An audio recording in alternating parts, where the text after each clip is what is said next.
tell me a little bit more about the landscaping business. You mentioned earlier that like you started doing some real estate stuff in like 2006. I think I recall you saying that. So how did you kind of transition from running the landscaping business to jumping into real estate, or did you kind of do both of them?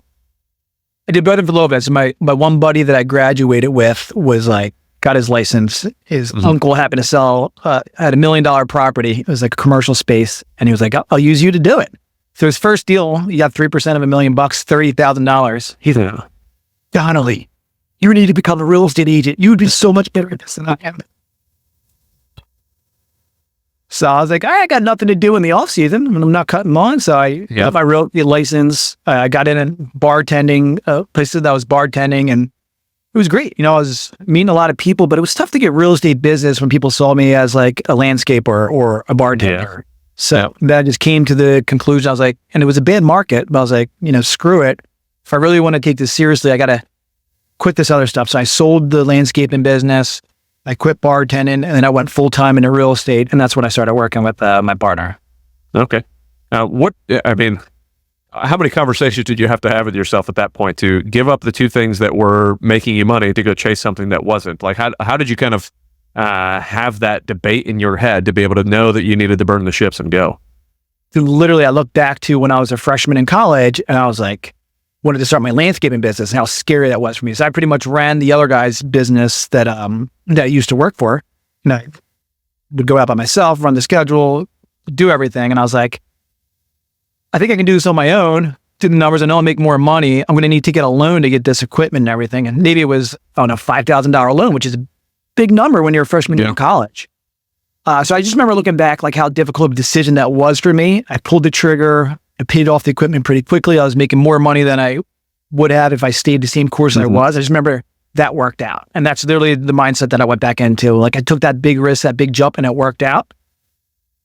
I mean, it's not like if it doesn't work out, you just die, right? You pivot and figure it out. So that was where my mindset was, went to sell the business and jump into real estate full-time in a bad market. Okay. Yeah, because I think too many of us... we do go down that route that if this does fail, I do die, right? And it's not true, right? Clearly, like if you could lay out the worst case scenario, the likelihood of it ending in you're going to die is so unbelievably infinitesimal that it's but that's where my brain goes. Yeah. So, is that something that's like, how do you think you kind of got that entrepreneurial bug that led you to kind of do that, right? I mean, you started the business, like you said, I'm going to work for this guy. Now I could totally do better if I did it by myself. And then like, it's just, how did you get that mindset? Where do you think it came from? So I think I'm wired that way. B was like, even in high school, when I was working at the cheesesteak shop, like when my brother was 21, I would get him to buy kegs of beer. I would get my other buddy to go run the kegs of beer back at the railroad tracks. I would pay for everything. I'd be working at the cheesesteak shop. There'd be a keg going on back to railroad tracks where you pay everyone $5 for a red Solo cup. And then my buddy would come and split the profits with me for running everything. So I think just figuring things out, is a lot of entrepreneurs are probably wired that way. So just like, just do it. Who cares? Yeah. I totally wish that my brain was wired that way when I was younger, just so I could have gotten something flowing. But I love and I love asking that question because I kind of want to figure out, is there something I could do with my kids to get them get their brains working in that entrepreneurial way versus, where mine, I was not there. And even if they, again, don't become entrepreneurs, I want to be able to set them up for as much success as possible, which is exposing them to as many different options and opportunities as possible. So what do you do now with like your kids? Like, how are you kind of introducing entrepreneurial ideas and thoughts with your kids right now as you're raising them? Great. So, one is I'm like, obviously talking about it. I think the hard thing is as parents is we want to try to almost help out too much. The more you let them try to figure something out, actually, the more they're going to learn and do. So for instance, we went away, it's like 2 weekends ago, me and my wife and my mom watched the kids and they wanted to do a lemonade stand. And I haven't done a lemonade stand with them yet, but I just talked with them, right? Yeah. So out us being there, they set everything up on their own. My mom helped out a little bit, but she's older. They had lemonade, cookies, all these different things. They made $75. It was hot as crap out down here. Nice. And they just did it, right? Which is awesome. We did, what did we do? We had a bunch of pizzas the one day where it was like these little pizza packets And we went and we sold it. We gave a certain percentage to charity. And we went door to door selling these pizza boxes just to try to teach them, a little bit entrepreneurism.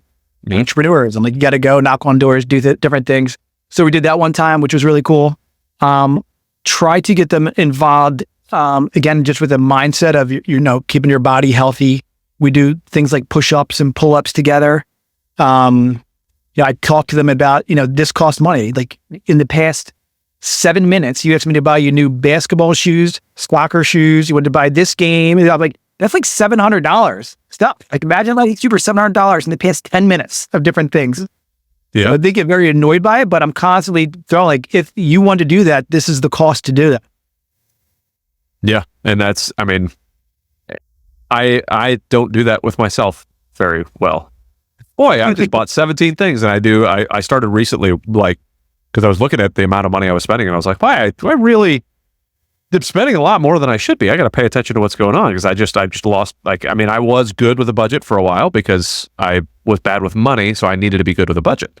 And then I got to be smart about that. Like, my wife and I were doing really well. And then as my life continued to go a little crazy, I started to go a little crazy, and I was like, okay, so I got back to every week, got to write down all this money I'm spending, where I'm spending it, how it's spent, blah, blah, blah, blah, blah. I'm going to say, man, if I'm doing that poor of a job right now, what am I showing my kids? And I need to be representing that a little bit better. And that's, where we have some of those conversations. And I think just having those conversations is, in and of itself, is an extremely helpful thing for our kids to be able to hear us talk about money and hear us talk about, where, how money is spent and how money is earned,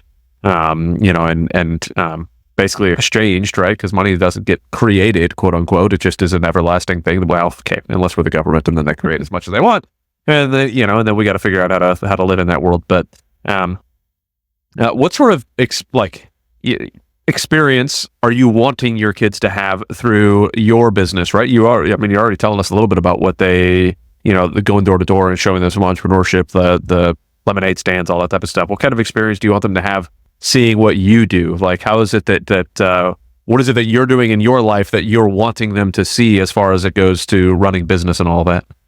I think just the main thing is putting time in it, and it's hard work, right? Like, by no means do I want you to be a real estate agent or run a real estate sales team. If you did do that, awesome.